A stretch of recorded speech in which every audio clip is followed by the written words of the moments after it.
धरती के अंदर पत्थर और मिट्टी में छुपा हुआ था एक राज। ये था एक एलिमेंट, अनजान और बिना नाम का। ये एलिमेंट हजारों सालों से सोया हुआ था। इसकी कहानी एंशिएंट रोम की माइंस में शुरू होती है। लगभग 79 BCE में रोमन माइनर्स को एक अजीब सा पत्थर मिला। यह था पिच ब्लेंड, एक और जिसमें यूरेनियम था। उन्हें क्या पता था, इस साधारण से दिखने वाले पत्थर में एक ऐसी फोर्स का राज छुपा है जो पूरी दुनिया को बदल देगा। मीडिवल एरा में एल्केमिस्ट्स अपने लैब्स में जी तोड़ मेहनत करते थे। उनका मकसद साधारण धातुओं को सोने में बदलना। उनका मानना था कि एक जादुई चीज है जिसे फिलोसोफर्स स्टोन कहते हैं। उन्हें क्या पता था कि वे पहले से ही किसी भी जादुई पत्थर से कहीं ज्यादा ताकतवर चीज के साथ काम कर रहे हैं। पिच ब्लेंडे, जिस ओर का वे अक्सर इस्तेमाल करते थे, उसमें यूरेनियम था। सदियां बीत गईं और विज्ञान ने एल्केमी की जगह ले ली। 1789 में मार्टिन हाइनरिच क्लैपरॉथ नाम के एक जर्मन केमिस्ट ने एक बड़ी खोज की। पिच ब्लेंड का अध्ययन करते समय मैंने एक नए एलिमेंट को अलग किया।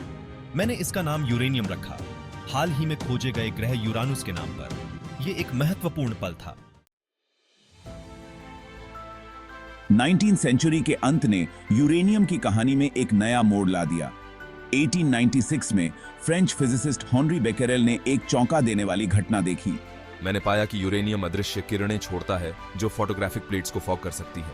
मैंने इस घटना को रेडियो एक्टिविटी कहा। यह एक क्रांतिकारी खोज थी जिसने एटम के भीतर छिपी हुई अपार ऊर्जा का खुलासा किया। इसके तुरंत बाद बेकेरेल की खोज से प्रभावित होकर मरी एंड पियर क्यूरी ने अपना खुद का रिसर्च शुरू किया। हमने बहुत सावधानी से टॉन्स ऑफ पिच ब्लेंड को प्रोसेस किया और बड़ी मेहनत से दो नए एलिमेंट्स निकाले, रेडियम और पोलोनियम। ये एलिमेंट्स, जो यूरेनियम से भी ज्यादा रेडियो एक्टिव थे, रेडियो एक्टिविटी की प्रकृति को समझने में महत्वपूर्ण साबित हुए। क्यूरीज के काम ने विज्ञान में एक नया अध्याय खोल दिया, जिसने यूरेनियम को हमेशा के लिए न्यूक्लियर फिजिक्स के क्षेत्र से जोड़ दिया। भाग 4, यूरेनियम की विरासत, ऊर्जा और विनाश। 1934 में हंगेरियन फिजिसिस्ट लेओ सिलार्ड ने एक ऐसी कल्पना की जिससे दुनिया बदल सकती थी, द न्यूक्लियर चेन रिएक्शन। उनका मानना था कि एक एटम को तोड़ने से बहुत अधिक मात्रा में ऊर्जा निकल सकती है, जो पूरे शहरों को बिजली देने के लिए पर्याप्त है। लेकिन इस पावर का एक काला पहलू भी था। यही ऊर्जा विनाशकारी हथियारों को भी ईंधन दे सकती थी। Manhattan project, world war II के दौरान एक टॉप सीक्रेट काम, सिलार्ड के सिद्धांत को एक भयानक हकीकत में बदल दिया। वैज्ञानिकों ने यूरेनियम की शक्ति का उपयोग करने के लिए समय के खिलाफ दौड़ लगाई। उनके प्रयासों का परिणाम एटॉमिक बॉम्ब के निर्माण में हुआ,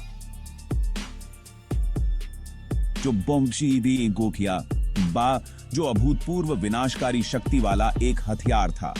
1945 में हिरोशिमा और नागासाकी पर हुए बम विस्फोटों ने यूरेनियम की विनाशकारी क्षमता को दुखद रूप से प्रदर्शित किया। जासिको बोबो ओ हम गिब्बांते था। भाग 5, यूरेनियम का भविष्य, उम्मीद और जिम्मेदारी।